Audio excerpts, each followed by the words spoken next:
प्रेरितों के काम उसका 3रा अध्याय उसके 1 से मैं पढ़ूंगा, अपने ध्यान देना है। पतरस और यूहन्ना तीसरे पहर प्रार्थना के समय मंदिर में जा रहे थे और लोग एक जन्म के लंगड़े को ला रहे थे, जिसको वे प्रतिदिन मंदिर के उस द्वार पर जो सुंदर कहलाता है बैठा देते थे कि वह मंदिर में जाने वालों से भीख मांगे। सभी कहेंगे अपने घुटनों पे आएंगे, सभी के सभी अपने आंखों को बंद करेंगे, सभी अपने घुटनों पे आएंगे, अपने आंखें बंद करेंगे, अपना एक हाथ अपने सर के ऊपर, एक हाथ अपने दिल के ऊपर रखेंगे और कहेंगे पिताजी, जो वचन मैंने सुना है, जो वचन मैंने पढ़ा है, पवित्र आत्मा जी तेरा ये वचन मेरी आत्मा में जाए, मेरे खून में जाए, मेरी हड्डियों में जाए, मेरी नसों में जाए, मेरे परिवार में जाए, हमारे बच्चों में जाए और 100 गुना फल लेके आए। कोई भी अंधकार की शक्ति तेरे इस वचन को जो मैं सुनने वाला हूँ ना चुराने पाए। यीशु मसीह की अपने दोनों हाथों को उठाएंगे, उठाओ अपने दोनों हाथों को, हिलाओ जोर से हिलाओ और कहेंगे पिताजी मैं बहुत अच्छे तरह से जान चुका हूँ, अगर मुझे छुटकारा चाहिए, आशीष चाहिए, चंगाई चाहिए तो वो तेरा भवन है। मैं तेरे उसी भवन में आया हूँ अपने छुटकारे के लिए, अपने आशीष के लिए। पवित्र आत्मा जी क्योंकि मैं जान चुका हूँ तेरा वचन मेरी जिंदगी में है, तेरा वचन मेरे दिमाग के अंदर है, तो मैं 100 गुना फल लेके आऊंगा। पर यीशु मसीह इसलिए मैं तेरे चरणों में आया हूँ, तेरी वेदी पर आया हूँ पिता, तेरे भवन में आया हूँ अपने आशीषों के लिए, अपने चंगाई के लिए, अपनी बरकतों के लिए। और मैं विश्वास करता हूँ आज खाली नहीं जाऊंगा, अपने आशीषों को लेके जाऊंगा यीशु के नाम में। आमीन, हालेलुया। जोरदार तालियां बजाएंगे प्रभु के लिए।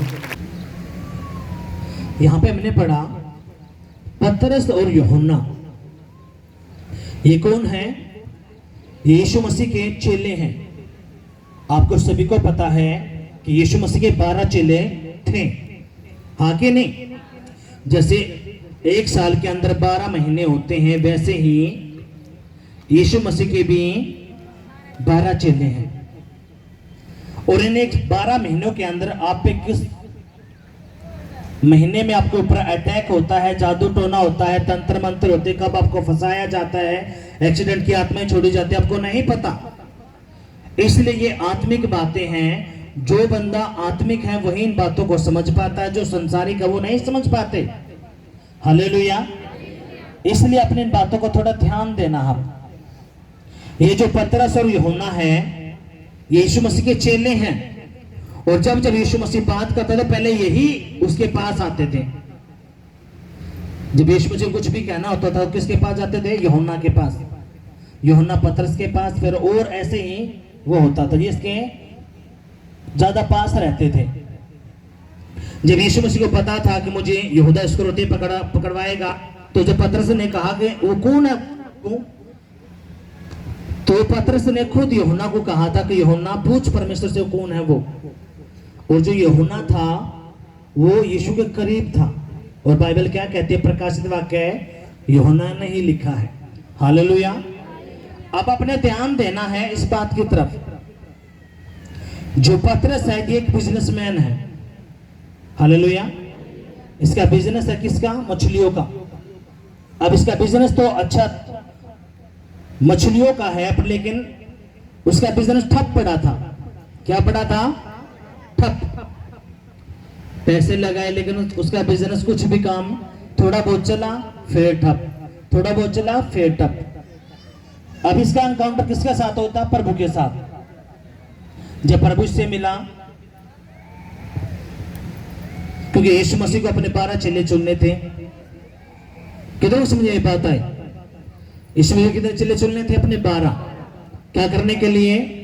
अपना काम करवाने के लिए, सुसमाचार फैलाने के लिए पूरी दुनिया के अंदर। जब प्रभु यीशु मसीह से मिला तो प्रभु ने कहा पतरस, एक दिन जब पतरस पूरी रात तालाब के अंदर उस मछली पकड़ा तो फिर एक मछली भी उसको हाथ नहीं लगी, तो जब पतरस और जो जितने भी उसके जो सहपाठी थे, जो उसके साथ थे, जो काम करते थे, जब यीशु मसीह उनके पास आया, यीशु ने कहा पतरस कोई मछली मिली? तो उसने कहा प्रभु पूरी रात हो गई, एक भी मछली हमें नहीं मिली है। तो यीशु ने कहा एक काम कर, तो अपने दाहिनी ओर जाल डाल, काम होगा। तो पतरस ने कहा प्रभु हम पूरी रात के यहाँ पे लगे हुए हैं, लेकिन एक मछली भी हमारे हाथ नहीं लगी है, पर लेकिन तू हमारा अगवा है, तू हमारा पास्टर है, इसलिए हम तेरी बातें मानते हैं। और जैसे ही पतरस ने प्रभु की बात मानी, बाइबल कहती है पतरस ने इतनी मछलियां पकड़ी, इतनी मछली पकड़ी, उतने उसने जिंदगी में कभी नहीं पकड़ी। उसी दिन से यीशु मसीह जो पतरस है, पतरस को पता चल गया था कि यीशु मसीह कोई छोटी चीज नहीं है, वो बहुत बड़ी चीज है। जो काम हम पूरे रात नहीं कर सके, वो प्रभु यीशु मसीह के कहने से कुछ ही मिनटों में हो गया। हालेलुया। और वो उसी दिन से प्रभु के पीछे लग गया, अपना सब कुछ छोड़ के। वो किसके पीछे लग गया? प्रभु के। कितनों को समझ में बात आई है? अगर आए तो जोरदार तालियां बजाएंगे। अब सुनो, जो मछलियां का जो बिजनेस था वो अवे नहीं था, सबके पास नहीं होती थी उस टाइम पे, वो गिने चुने लोगों के पास ही होती थी। पर लेकिन पतरस इस बात को समझ चुका था कि यीशु मसीह कोई छोटी चीज नहीं है, ये बहुत बड़ा परमेश्वर है। और वो यीशु मसीह के पीछे लग गया। अब यहां पे क्या हुआ? जो पतरस और यूहन्ना हैं, ये प्रार्थना करने के लिए जा रहे हैं दोपहर के समय में। कहां पे? किसी जगह पे, मंदिर में। क्या करने जा रहे हैं? प्रार्थना करने के लिए। कहां पे जा रहे हैं? एक मंदिर में। जब ये मंदिर में जा रहे हैं तो उस मंदिर जो आराधनालय था, वहां पे एक किसी भिखारी को लेके आए। वो लंगड़ा था, बाइस था जन्म से ही, बाइबल ऐसा कहती है। क्या हुआ? लोग एक जन्म के लंगड़े को ला रहे थे, जिसको वो प्रतिदिन मंदिर के उस द्वार पर जो सुंदर कहलाता है बैठा देते थे कि वह मंदिर में आने जाने वालों से भीख मांगे। हालेलुया। अब यहां पे क्या है? किसी लंगड़े को जो अपाहिज है, वो मंदिर में उस आराधनालय में लाके बैठा देते थे, ताकि जितने भी लोग जो मंदिर में आते आने जाने वाले हैं, उनसे क्या करें? क्या करें? आवाज नहीं, क्या करें? भीख मांगे। हालेलुया। अब उसी मंदिर में ये पतरस और यूहन्ना भी जाते हैं। जैसे आप यहाँ पे आप प्रभु के भवन में आए हो, आप क्या सोचते हो मंदिर वो होता होगा जो भवन ईंटों का बना होगा? नहीं, ये भी खुदा का क्या है? भवन। हालेलुया। अब क्या हुआ? जो पतरस और यूहन्ना हैं, ये जब मंदिर के अंदर आए, आराधनालय के अंदर, तो उन्होंने इस लंगड़े को जो अपाहिज है जन्म से, उन्होंने इसको देखा।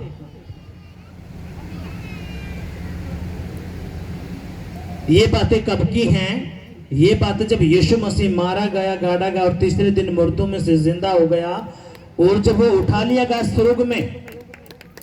स्वर्ग में उठाने के बाद जब प्रभु उनको बोल के चला गया अपने 12 चेलों को, अब तुमने क्या करना है? मेरा सुसमाचार सुनाना पूरी दुनिया के अंदर, ताकि जो कोई मुझ पे विश्वास करेगा वो नाश नहीं होगा, वो अनंत काल के जीवन में जाएगा, वो स्वर्ग के राज्य में प्रवेश करेगा।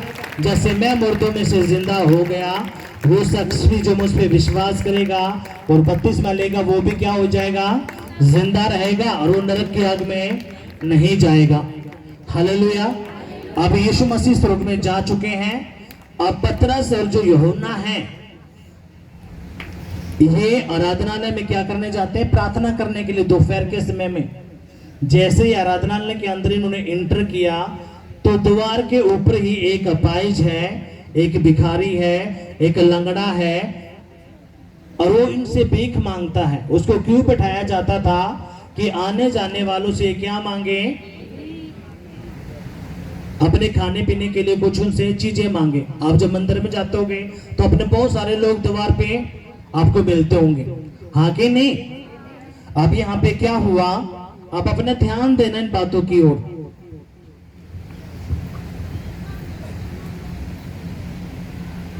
जब उसने पतरस और यूहन्ना को मंदिर में जाते देखा तो उनसे भीख मांगी। पतरस ने यूहन्ना के साथ उसकी ओर ध्यान से देखकर कहा, हमारी ओर देख। अतः वह उनसे कुछ पाने की आशा रखते हुए उनकी ओर ताकने लगा। जैसे पतरस और यूहन्ना अंदर गए और जो भीख मांगने वाला जो अपाहिज था जन्म से, उन्होंने जब उसकी ओर देखा तो उसने एक बेचारे के उससे उनकी तरफ देखा ताकि ये हमें क्या दे? भीख दे, कुछ खाने पीने की क्या दे? वस्तु दे। पर लेकिन जो पतरस और यूहन्ना थे उन्होंने उसकी तरफ ध्यान से देखा और उसको बोला कि मेरी तरफ देखो। किसकी तरफ देखो? मेरी तरफ देखो। अब यहां पे क्या हुआ? तब पतरस ने कहा, चांदी और सोना तो मेरे पास नहीं है, परंतु जो मेरे पास है वह तुझे देता हूं। यीशु मसीह नासरी के नाम से चल फिर। हालेलुया। उसने क्या कहा? मेरे पास ना तो रुपये हैं, ना चांदी है, ना सोना है, पर लेकिन जो मेरे पास है, जो मेरे दिल में रहता है, उस यीशु मसीह नासरी के नाम से तू चलने लग जा। और जैसे उसने वो शब्द बोले वो बंदा क्या हुआ? चलने लगा। अब ये बात आपको ऐसी लगती होगी, ये बात आपको कैसी लगती होगी? ऐसे ही। अब सुनो मेरी बात ध्यान से। जो पतरस है ये शुरू से ही लंगड़े बहरे उनको चंगा नहीं करता था। समय लगा इसको, प्रभु में आया, विश्वास किया, प्रभु को ये बोल के कि प्रभु मैं तेरे लिए जान दे दूंगा, मैं तुझे छोड़ूंगा नहीं। फिर भी इसने 3 बार इनकार किया। प्रभु पे क्या किया? 3 बार उसने इनकार किया। क्योंकि यीशु ने उसको पहले ही बोल दिया था, अब तू मुझे 3 बार मेरा इनकार करेगा तो मुझसे पीछे हट जाएगा। अब जो ये पतरस है और जो यूहन्ना है, जब ये इस भिखारी को देख रहे थे तो उनके अंदर क्या थी? पावर किसकी? पवित्र आत्मा की। वो सामर्थ थे, वो अभिषेक था।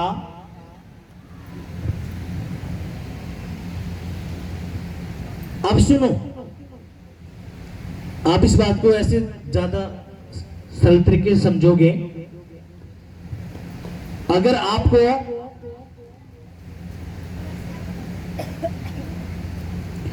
आपने फोन खरीदने गए, आप दुकान पे क्या खरीदने गए? फोन। जब आप फोन खरीदने गए तो आपको दुकानदार ने बोला कि ये फोन है 15,000 का, लेकिन आपके पास रुपये हैं 5,000, वो दुकानदार दे देगा आपको? क्योंकि आपके पास जो सामर्थ्य है 5,000 की। आपके पास कितने सामर्थ्य हैं? 5,000 की। आपको ये फोन खरीदना है तो आपके पास कितने हजार के सामर्थ्य होने चाहिए? 15,000 की, यानी कि 15,000 का आपके पास रुपये होने चाहिए। ऐसे ही अभिषेक होता है, सामर्थ्य होता है, मसा होता है, आपको वो इकट्ठा करना पड़ता है। लेकिन शैतान क्या करता है? उस अभिषेक को ही इकट्ठा नहीं होने देता। इस पे आमीन नहीं बोलना। वो आपके मसीह को, अभिषेक को, आपके सामर्थ्य को क्या करता है? चुराता है। इसको पता है अगर ये सामर्थ्य अभिषेक इसका इकट्ठा हो गया, ये मसीह में बढ़ता चला गया, तो उनके घर में बरकतें आएंगी, आशीषें आएंगी, छुटकारा होंगे। कितनों समझ में ये बात आई है? इसलिए वो क्या करता, आपको पहले ही बेवकूफ बना के रखता है, आपको प्रभु के भवन से हटा देगा, प्रार्थना से हटा देगा, वचन से हटा देगा। क्यों? उसको पता है अगर ये कंटिन्यूटी में रहा, लगातार ये करता रहा, तो मसा बढ़ेगा, अभिषेक बढ़ेगा, पावर बढ़ेगी। हालेलुया। आपको कोई गरीब घर खरीदना है, वो घर है 10 लाख का, लेकिन आपके पास है 2 लाख रुपए, तो आप क्या करोगे? उस पैसे को इकट्ठा करोगे। जब तक आपके पास 10 लाख नहीं होते, आप इकट्ठा करते रहोगे। जब आपके पास 10 लाख हो जाएंगे, तभी आप उस घर को खरीद पाओगे, है कि नहीं है? या कोई 2 लाख में ही दे देगा? ऐसे ही मसीह का होता अभिषेक का। जब आप खुदा के भवन में आते हो, खुदा आपको मसा देना, अभिषेक देना शुरू करता है। लेकिन शैतान क्या करता है? उस सामर्थ को वो चुराता है, आपको पता ही नहीं चलता, क्योंकि आपको इस बात की नॉलेज ही नहीं। अगमसा क्या करता है? क्योंकि शैतान को भी पता है अभिषेक काम करता है। इसलिए आपकी जिंदगी में जो सबसे बढ़कर क्या है? मसा, अभिषेक। और अभिषेक के कारण ही जुआ तोड़ा जाता है। वो जुआ चाहे बीमारी का है, कर्जे का है, व्यभिचार का है, नशे का है, गरीबी का है, कैंसर का है, थायराइड का हो, चाहे कोई भी जुआ क्यों ना हो, जुआ टूटता है किससे? अभिषेक से। हालेलुया। सामर्थ से क्या टूटता है? जुआ टूटता है। वो चाहे घर में लड़ाई झगड़े हो, आपके बच्चे जेलों के अंदर बंद हो, चाहे नशे में हो, कुछ भी क्यों ना हो, उसको क्या करेगा? यीशु मसीह तोड़ने नहीं आएंगे। यीशु मसीह ने तो सारा काम अपने करके चला गया।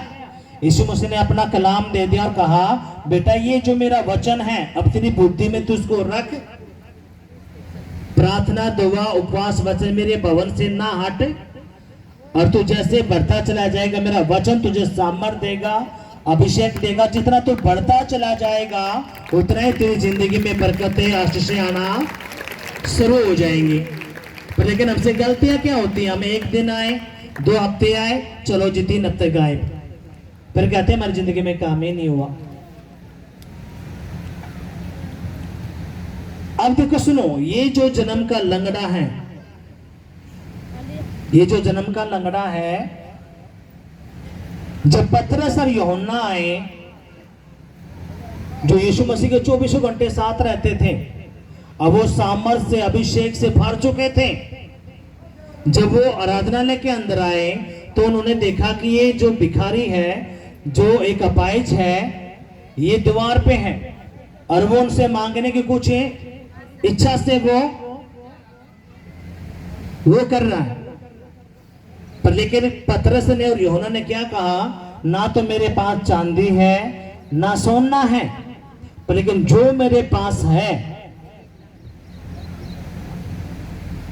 मेरे पास क्या है? यीशु। और उस यीशु के नाम से तू क्या करे? चलने लग जा। और जैसे उसने यीशु उनको दिया, वो चलने लगा।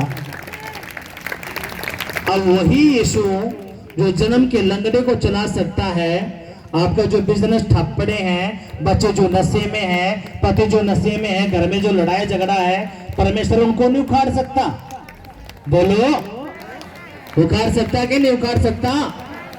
लेकिन करना क्या है? मसीह में बढ़ना है, अभिषेक में बढ़ना है।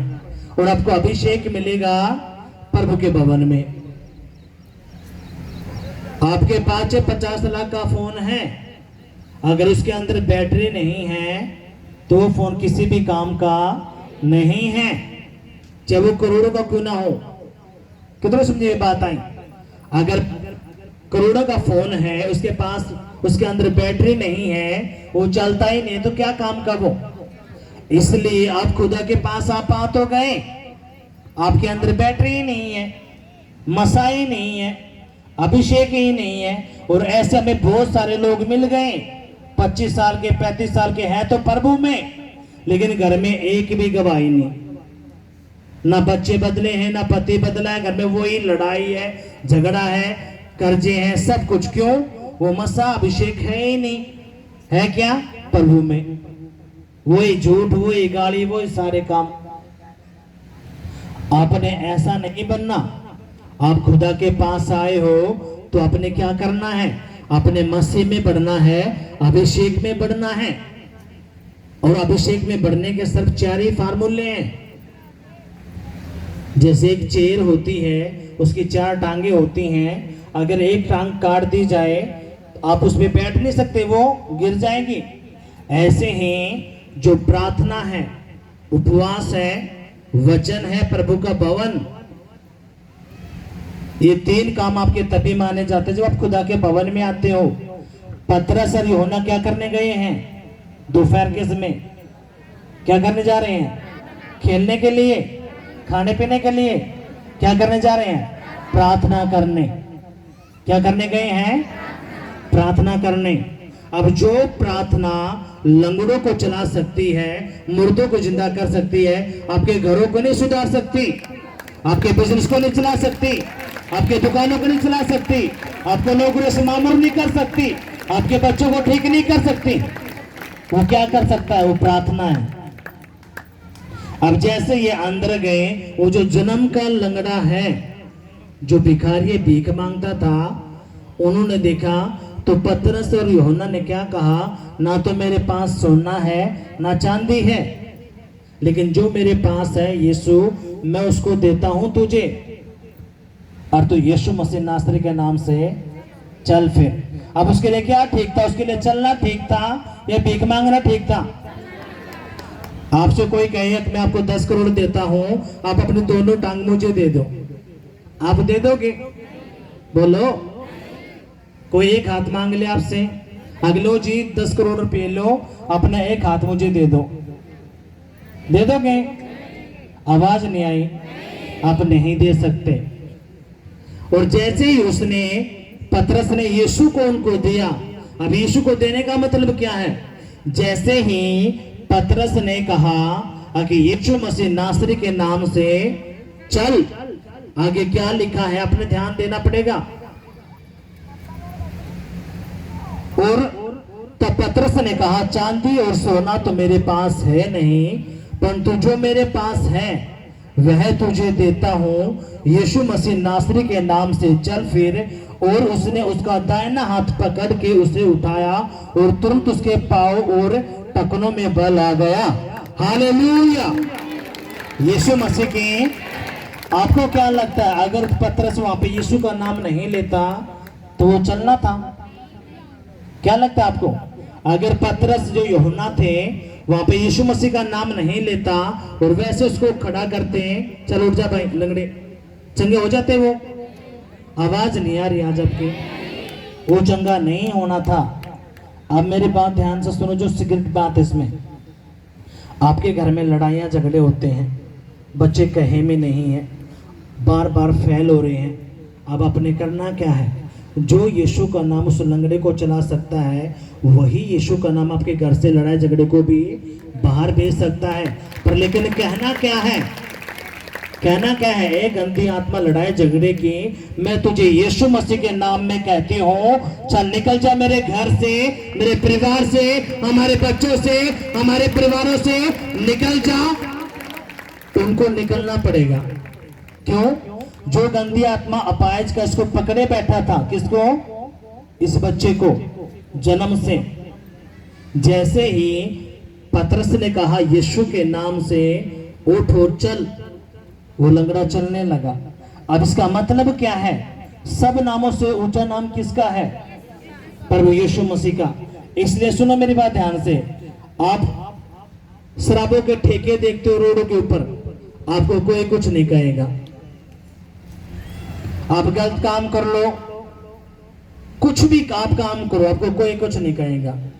लेकिन जैसे यीशु का नाम आ जाएगा, आप यहाँ पे लगाओ, रोड पे एक बोर्ड लगा दो, आगे यहाँ पे यीशु का ये होता है, सबको मिर्च लग जाएंगी। सबको क्या लग जाएंगी? मिर्ची। क्यों? इस नाम में क्या है? सामर्थ्य। और सारी दुष्ट आत्माएं इस नाम से डरती हैं। इसलिए आपके रिश्तेदार भी, पड़ोसी भी, घर के भी आपके पीछे पड़ लेंगे, तुमने धर्म बदल लिया, धर्म बदल लिया, धर्म बदल लिया। अब ये जो जन्म का लंगड़ा है, ये इस परमेश्वर ने चला दिया, इसका धर्म बदल गया। 12 साल से वो जो बहन प्रेग्नेंट नहीं होती थी, परमेश्वर ने उसको बच्चा दे दिया, आशीष दे दी। उस 35 साल की शादी के प्रभु ने रास्ते खोल दिए, उसके धर्म बदल दिए। बोलो, आवाज नहीं आ रही। खुदा ने जो बेटे नशे करते थे, उसका पति भी उसके लड़के भी, आज वो नशे नहीं करते, खुदा ने उनको ठीक कर दिया, घर में सुख शांति दे दी। ये धर्म बदल दिया। आप नशे में रहो, लड़ाई झगड़े में रहो, तब तो आपके पड़ोसी भी, रिश्तेदार भी खुश रहेंगे। आपके ऊपर कितनी मुसीबत आए हो, वो खुश रहेंगे। लेकिन जैसे आप खुदा के पास आते हो, आपके घर में काम होना, सुख शांति आना शुरू होती है, उनको मिर्चियां लगती हैं। अब वो मिर्ची आपके रिश्तेदारों के नहीं, उन दुष्ट आत्माओं को लगती है। उनको पता है अगर ये प्रभु में बने रहे तो इस तरह के राज्य में जाएंगे, इनके घर में सुख शांति आ जाएगी। इसलिए तू क्या करे, कहते हैं इनसे, तूने धर्म बदल लिया, तू मुसलमान बन गया, तू अंग्रेज बन गया, तू ईसाई बन गया, तू फलाना बन गया, तूने ये छोड़ दिया। फिर आपके मन में उस बहुत सारी बातें डालेंगे, पर लेकिन आपको पता चलता कि नहीं यार, यहाँ पे तो कोई ऐसी बातें करते ही नहीं धर्म और उनकी। तो धर्म बदलने के लिए आपको कोर्ट में जाना पड़ेगा, जो डीएम है उससे बोलना पड़ेगा, ऐसे नहीं होता। पर लेकिन शैतान ने ऐसा एजेंडा स्थापित कर रखा है, एक हुआ फैला रखी है, ताकि लोग समझ ही ना पाए सच्चे परमेश्वर को। और वो ऐसे ही गरीबी में, कर्जे में, लड़ाई में, झगड़े में, नशे में धुत रहे, और ये ऐसे ही जब मरे तो नरक में जाएं। कितनों समझ में ये बात आई है। पर लेकिन खुदा का काम कभी भी नहीं रुक सकता। हालेलुया। अब यहाँ पे क्या हुआ, ये जो शख्स है, जैसे ही पतरस ने इसका हाथ पकड़ा, इसको उठाया, इसकी टांगों में क्या आया, बल आ गई, बल आ गया, और ये चलने फिरने लगा। अब आपने करना क्या, सुनो मेरी बात ध्यान से। आपने अपना हिस्सा देखना, कौन से हिस्से में हम वीक हैं। अपने परिवार में आप चेक करो, हमारे रिश्तों में दरार आ चुकी है, बच्चे नशे में हैं, लड़ाई झगड़े में है, व्यभिचार में है, कमाई में बरकत नहीं है। आपने चेक करना है। कोई बीमारी का अटैक आया है, कुछ और बात आई है, तो आपने करना क्या है, इस यीशु नाम को ही पकड़ना है और आपने बोलना शुरू करना है। देखो सुनो, ये जो पतरस और यूहन्ना है, ये चुपचाप उसके पास जाते हैं, किसके पास, लंगड़े के पास, और चुपचाप उसके दौरे खड़े रहते, कुछ होता। अब सुनो, जब आप दुकान पे जाते हो, आप परचून की दुकान पे गए, आपने देखा भाई सामान, रसोई का सामान खत्म हो चुका है, चलो हम दुकान पे जाते हैं। आप जब दुकान पे गए और आप दुकान पे जाने के बाद चुपचाप खड़े हो जाओ, वो दुकानदार आपको चीज दे देगा। बोलो, कब मिलेगी आपको चीज, कब मिलेगी, आवाज नहीं आई। जब आप उसको बोलोगे, किसको, दुकानदार को, दुकानदार साहब इतना मुझे आटा दे दे, चीनी दे दे, दाल दे दे, तभी तो जल्दी जल्दी देगा। अगर आप चुपचाप खड़े हो जाओ, गुमसुम चुपचाप जाके खड़े हो जाओ दुकानदार के आगे, दुकानदार आपकी तरफ देखता रहेगा, आप दुकान की तरफ देखते रही होगी। लेकिन जब आप बोलोगे, हाँ दुकानदार साहब है, मुझे चीनी दे दो 2 किलो, 5 किलो, ये दे दो, ये दे दो, तभी तो वो देगा। अब ऐसे ही जब तक आप नहीं बोलते यीशु नाम को लेके, आपके काम नहीं बनने के। इसलिए अब आपने करना क्या है, इस यीशु मसीह नासरी नाम को उठाना है। और हम करते क्या, देखो सुनो, जब हम यहाँ पे प्रार्थना करते हैं, फायर पे, आप क्या करते हैं, कहते रहे यीशु मसीह नासरी के नाम में निकल तू, और खुदा काम करता कि नहीं करता। बोलो, आवाज नहीं आई। अब आपने करना क्या, जो आपके बच्चे नहीं मानते, नशे में है, लड़ाई झगड़ों में है, कोई भी केस क्यों ना हो आपका, आपने उसको बोलना पड़ेगा।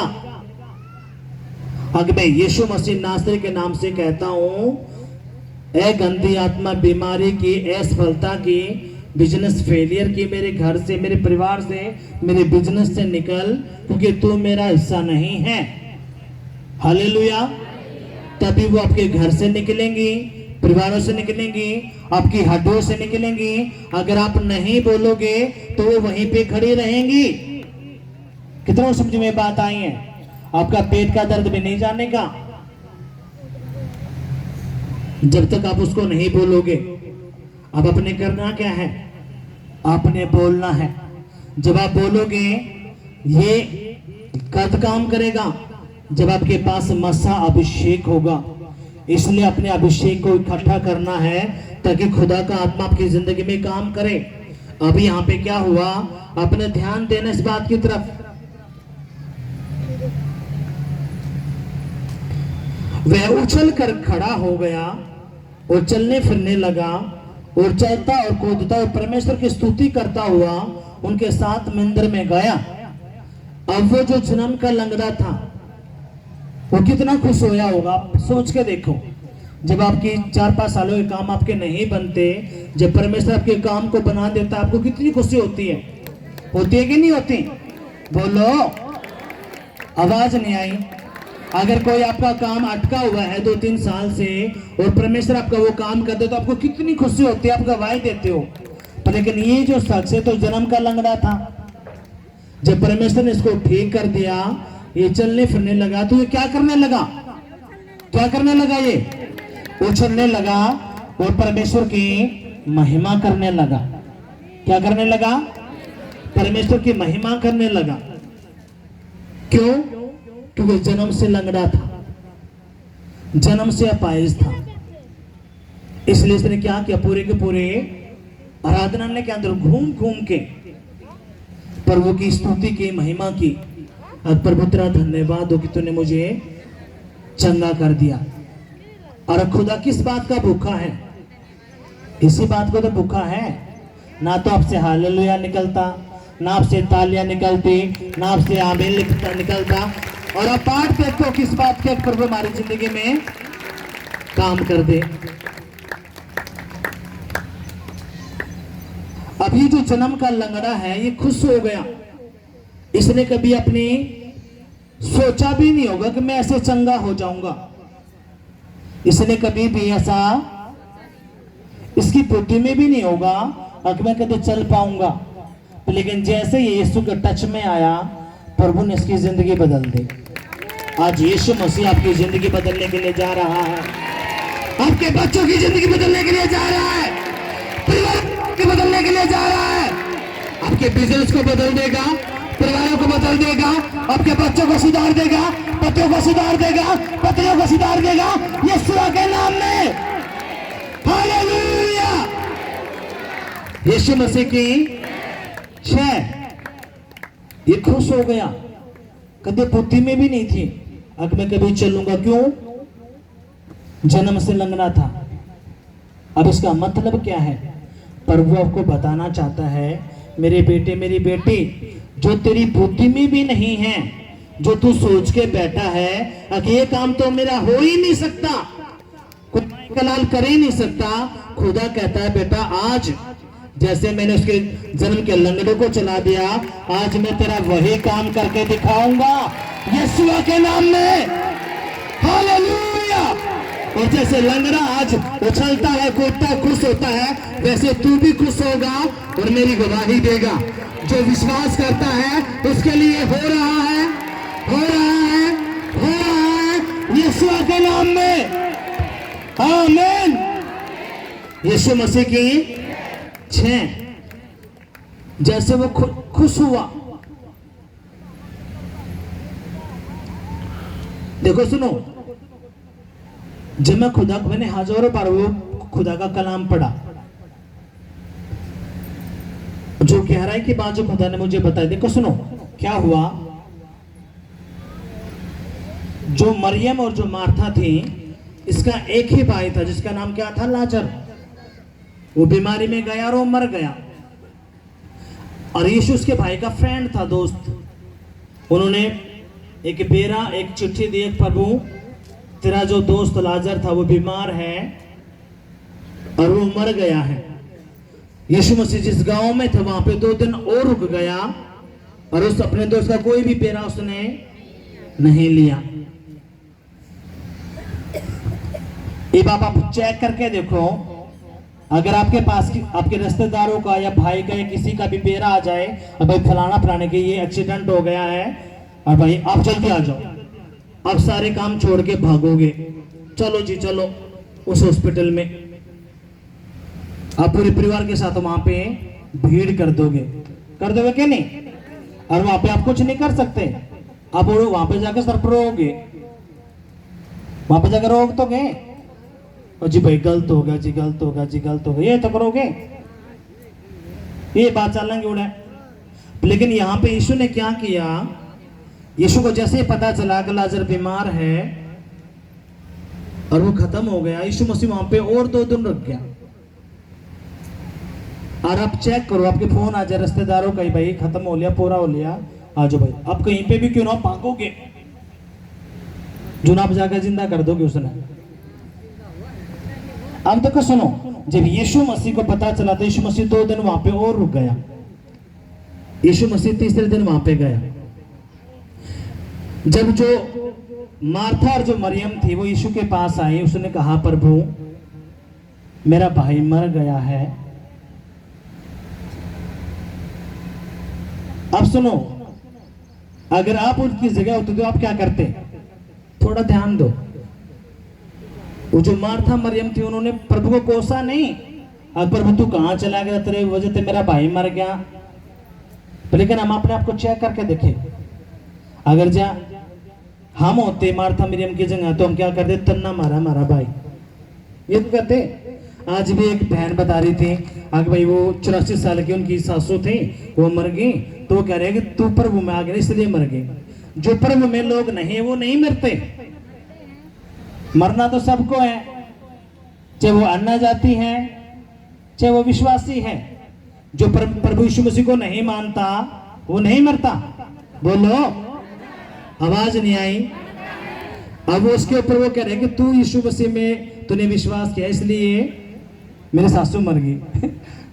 अब वो 84 साल की है, ये तो कॉमन साइंस है। हाँ भाई 80 साल थोड़े नहीं होते, बहुत हो जाए, अभी तो जाना है।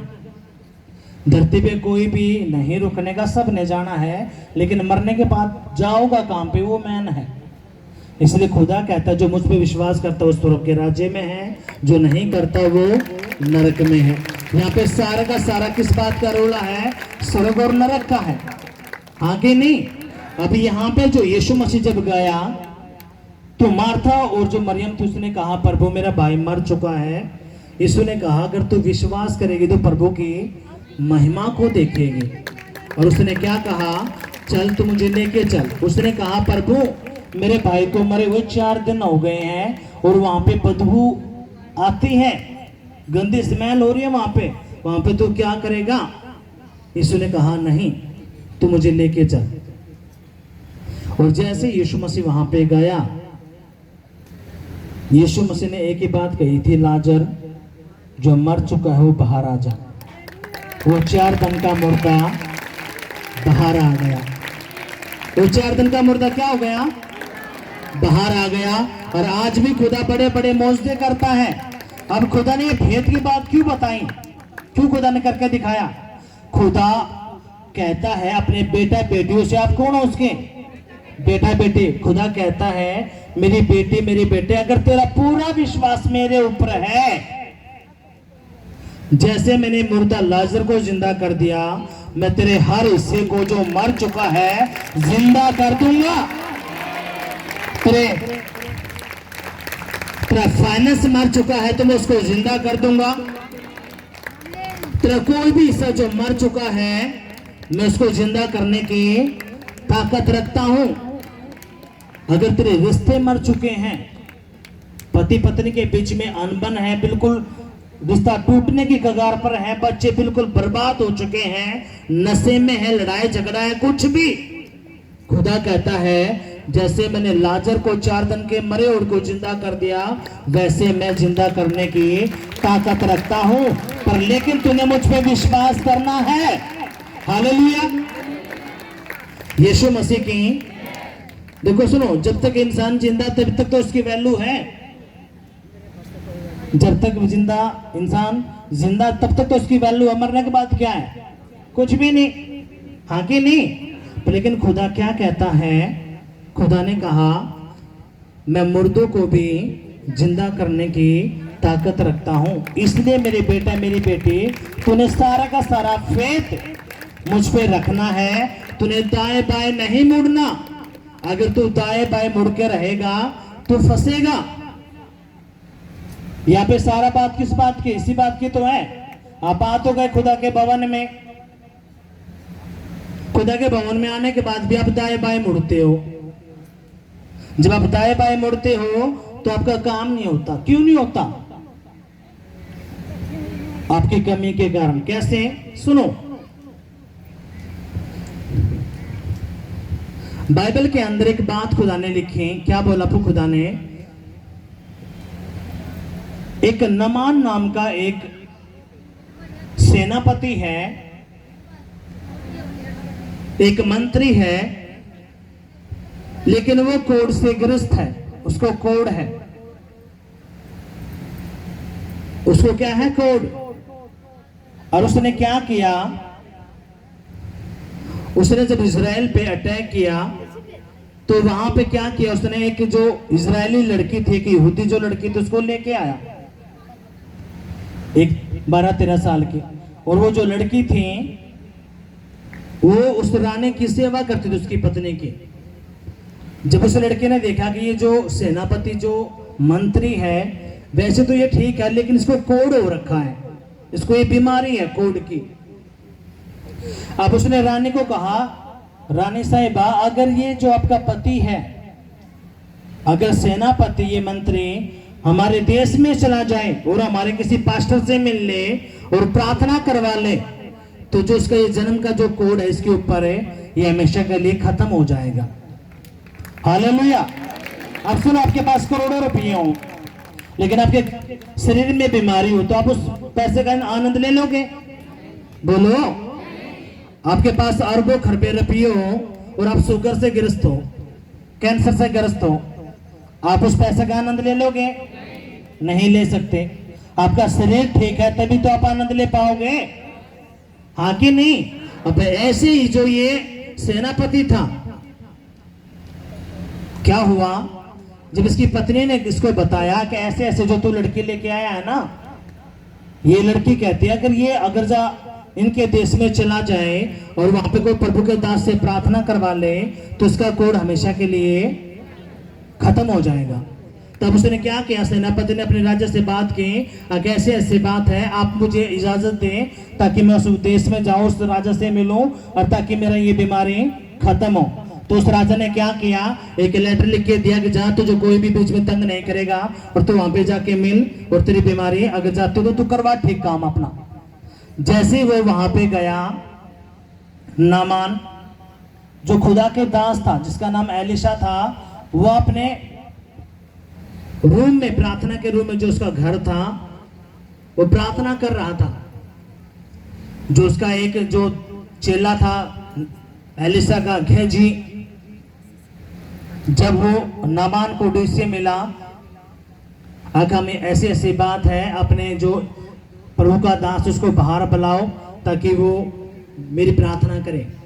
जब गेजी ने बात एलिशा को बताई प्रभु के दास को, तो गेजी ने कहा एक काम कर, जो ये सेनापति आए इसको बोल यरदन नदी में जाए और 7 बार डुबकी मारे, इसका कोट चला जाएगा। जब गेजी ने उसको बोला कैसे ऐसे प्रभु के दास ने बोला है, अब तू 7 बार जाए यरदन नदी में डुबकी मार ले, तेरा कोट चला जाएगा।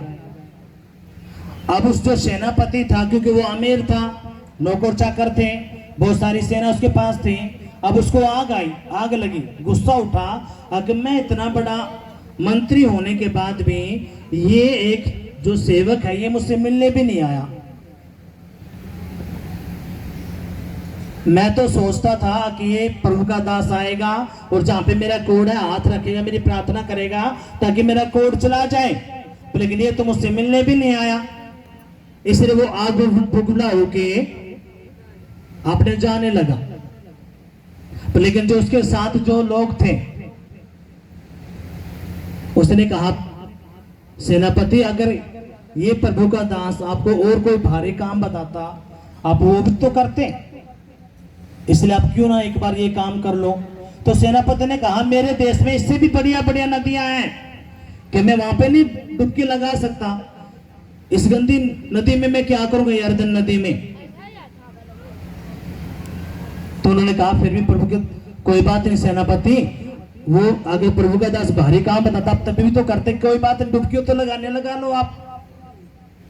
जब वो उनकी बात मान के गया, आप जितने भी लोग आप यहाँ पे बैठे हो आप ऐसे तो नहीं आ गए, किसी ने आपको कार्ड दिया है आपके आगे हाथ जोड़े होंगे, बेबे एक बार जाके देख ले।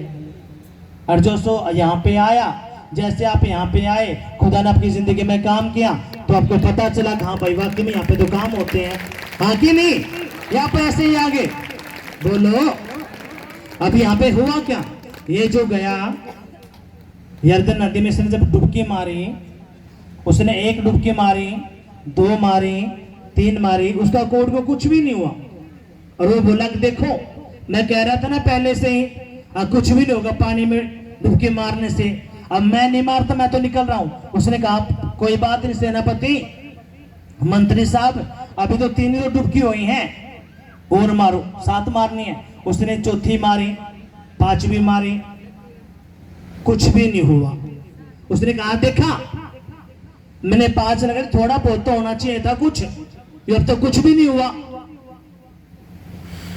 तो उसने कहा, कोई बात नहीं सेनापति, 2 और एक और मार ले। उसने 6ठी मारी, कुछ भी नहीं हुआ। उन्होंने कहा, मैं अब नहीं मारता, मुझे बाहर आने दो। लो कोई बात ना, एक रह रही है, सेनापति मारो। और जैसे उसने 7वीं डुबकी मारी, उसका कोड हमेशा के लिए खत्म हो गया। यीशु मसीह आपके कोडों को खत्म करने के लिए जा रहा है, बीमारियों को खत्म करने के लिए जा रहा है, कर्जों को खत्म करने के लिए जा रहा है, यीशु के नाम में। हालेलुया। अब देखो सुनो, वो सेनापति होके कितने सारी गंदी आत्मा ने उसकी जिंदगी में काम किया। आपको भी यहाँ पे बताया गया कि आपने भी डुबकी लगानी है। कितनी आपने डुबकी लगानी है? 12। लेकिन आप क्या करते हो, आप 12 डुबकी नहीं लगाते, आप 3 लगाते हो, 4 लगाते हो, 5वीं डुबकी में यहाँ पे चले ही जाते हो।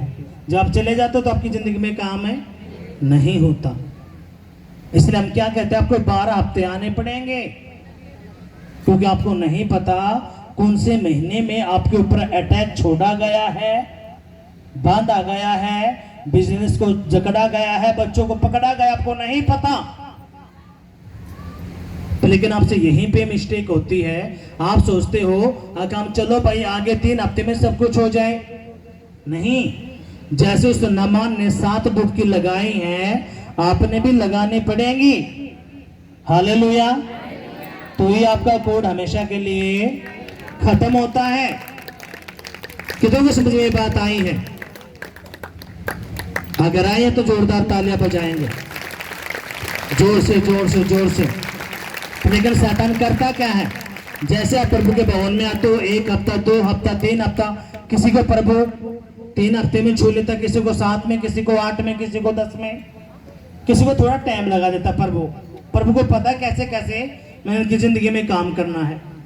पर लेकिन यहाँ पे शैतान आपके ऊपर बेवकूफ बनाता है। वो कहता है आगे देखा कुछ भी नहीं हुआ, चल छोड़ रहने दे, और वहीं पे आप फंस के खड़े हो जाते हो। जैसे आप उसकी आवाज को सुनते हो आप और मुसीबतों में जाते हो। इसलिए आपको हमने बताया क्या, आपने अच्छा बच्चा बनना है। जैसे घोड़ा होता है ना, उसको लगाम लगा देते हो, सीधा देखता है। अपने बेस्ट चुपचाप बातों को सुनना है और वो पूरा करना है। क्यों? ताकि खुदा आपकी जिंदगी में काम कर सके। हालेलुया। तो समझ में बात आई है? अगर आए तो जोरदार तालियां बजाएंगे। हालेलुया। इसलिए जो ये जन्म का लंगड़ा था, जैसे खुदा के पास आया, खुदा ने इसको चंगा किया, और ये उछल उछल के प्रभु की क्या करने लगा, महिमा करने लगा। पर लेकिन आप तो महिमा को चुरा लेते हो। आपकी खुदा गवाही बनाता है, गवाही बनने के बाद भी आप चुरा के बैठ लेते हो। ये तो जब आपको दोबारा दर्द उठता है तब आप गवाही देते हो, कहते हो उन्होंने चोरी कर ली थी प्रभु की। खुदा ने आपकी जिंदगी में काम किया, छोटा बड़ा, आप लोगों के बैठ गए, उसको आपने गवाही नहीं दी। लेकिन दोबारा जब मुसीबत आई तो तब आप भागते हो, हमने प्रभु की चोरी की है। इसलिए अपने खुदा की, जो खुदा ने आपकी जिंदगी में काम किया वो अपने देना है। हालेलुया। अब यहाँ पे क्या हुआ, सब लोगों ने उसे चलते फिरते और परमेश्वर की स्तुति करते देखकर उसको पहचान लिया कि यह वही है जो मिंदर के सुंदर फाटक पर बैठा कर भीख मांगा करता था। और उस घटना से जो उसके साथ हुई थी वे बहुत अचंभित और चकित हुए। अब सुनो मेरी बात ध्यान से, कितनी सारी यहाँ पे हमने गवाहियां सुनी हैं और हमें हमें पता है, जब आपके बच्चे नशे में होते हैं, पति नशे में होते हैं, आपके पड़ोसियों को पता है कि रोज इनके घर में लड़ाई होती है, झगड़े होते हैं, बच्चे जेलों के अंदर बंद हैं, वो आपके घर में आते हैं, आपके साथ थोड़े बहुत दुख में शामिल होते हैं, लेकिन घर में जाके खूब और मजाक उड़ाते हैं, आपकी खिल्लियां उड़ाते हैं। अब ठीक हो इनको, तो ये बहुत वो कर रहे थे। लेकिन जैसे आप खुदा के पास आते हो, परमेश्वर आपकी जिंदगी में काम करना शुरू करता है। आपके घर में जो रोज लड़ाई झगड़े होते थे वो लड़ाई झगड़ा कम होता है। फिर आपके पड़ोसियों के कान खुलते हैं कि यहाँ पे ना तो घर में रोज झगड़े होते थे, लेकिन आज अब थोड़े और भी नहीं हो रहे। अब खुदा आपकी जिंदगी में काम करता है, इसलिए आपने इन बातों को समझना है। हालेलुया। यीशु मसीह की जैसे आप खुदा में बने रहते हो, खुदा काम करेगा। आपने बस करना क्या है, एक अच्छे बच्चे की तरह विश्वास करके आपने बैठा रहना है, यानी कि विश्वास में बना रहना है, खुदा काम करेगा। हालेलुया।